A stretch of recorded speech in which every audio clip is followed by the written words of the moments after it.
Saudi জাওয়াজাত আপনাদেরকে সতর্ক করেছেন। আবারও দেখেন স্ক্রিনে একটি মেসেজ দেখা যাচ্ছে। এখানে সৌদি জাওয়াজাত স্পষ্ট বলে দিয়েছে, যদি কোনো প্রবাসীর মোবাইলের মধ্যে এই এসএমএসটি আসে তাহলে তাকে 60 দিনের ভিতরে সৌদি আরব ছেড়ে দিতে হবে। যদি সে 60 দিনের ভিতরে সৌদি আরব ছেড়ে না দেয় তাহলে সে সৌদি আরবে অবৈধ হয়ে যাবে।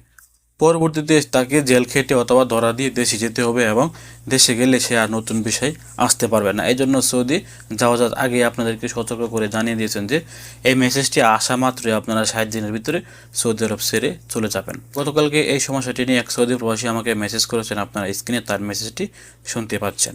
এখানে তিনি বলেছেন যে ভাই, আমার কুফিল আমাকে ফাইনাল এক্সিট দিয়েছেন কিন্তু আমি বলতে পারিনি।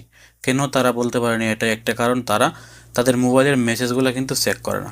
আমি সবসময় আপনাদেরকে বলি, আপনারা মাসে একবার হলেও আপনাদের মোবাইলের মধ্যে কী কী মেসেজ আসছে ওইগুলো চেক করবেন এবং আপনার কিউআর অ্যাকাউন্টে আপনারা চেক করবেন অথবা আপসারটি আপনারা একবার চেক করবেন। এগুলো চেক করতে গেলে কিন্তু আপনাদের মাত্র 1 মিনিট ব্যয় হবে।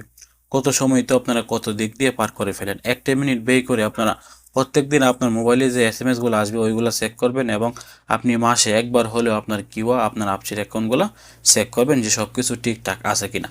অধিকাংশ প্রবাসীরাই বলতে পারে না যে তাদের কফিল তাদেরকে টার্মিনেট করে দেয়, তাদেরকে ফাইনাল এক্সিট লাগিয়ে দেয়। গতকালকে যে প্রবাসীটি আমাকে জানিয়েছেন, সে কিন্তু তার কফিল তাকে ফাইনাল এক্সিট লাগিয়ে দিয়েছেন। সে তার কফিলের এখানেই ছিল কিন্তু সে বুঝতে পারেনি যে তার কফিল তাকে ফাইনাল এক্সিট লাগিয়ে দিয়েছেন। না বোঝার কারণে কিন্তু তার ফাইনাল এক্সিটটি এক্সপায়ার হয়ে যায়। এখন সে দেশে গেলে আর নতুন করে সৌদি আরবে আসতে পারবে না। আবার অনেকেই দেখবেন তাদের কফিল বা তাদের কোম্পানি টার্মিনেট করে। টার্মিনেট করার পর কিন্তু সে 60 দিন সময় পায়। যদি সে এই মেসেজগুলো খেয়াল করে অথবা সে যদি কিউআর ভিতর প্রবেশ করে বুঝতে পারে যে তার কফিল তাকে টার্মিনেট করেছে, তাহলে কিন্তু সে 60 দিন সময় পাবে বৈধ হওয়ার জন্য। কিন্তু সে যদি এগুলো না চেক করে বা মেসেজ না চেক করে তাহলে কিন্তু সে কখনোই জানতে পারবে না যে তার কফিল বা তার কোম্পানি তাকে টার্মিনেট করে দিয়েছেন। সেক্ষেত্রে কিন্তু এগুলো এক্সপায়ার হয়ে গেলে সে আর কখনোই বৈধ হতে পারবে না। টার্মিনেট হয়ে যাওয়ার পর 60 দিনের ভিতরে সে জানতে পারলে অন্য জায়গায় কাফালা হতে পারবে এবং সে দেশেও কিন্তু যেতে পারবে।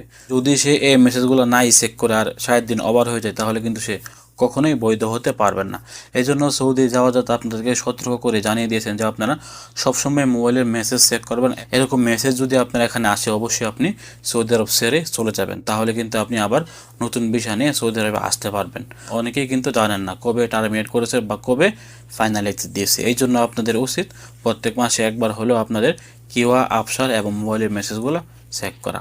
ভালো থাকুন, সুস্থ থাকুন। সৌদি আরবের সকল আপডেট পেতে দূরপ্রবাসের সঙ্গে থাকুন। আসসালামু আলাইকুম।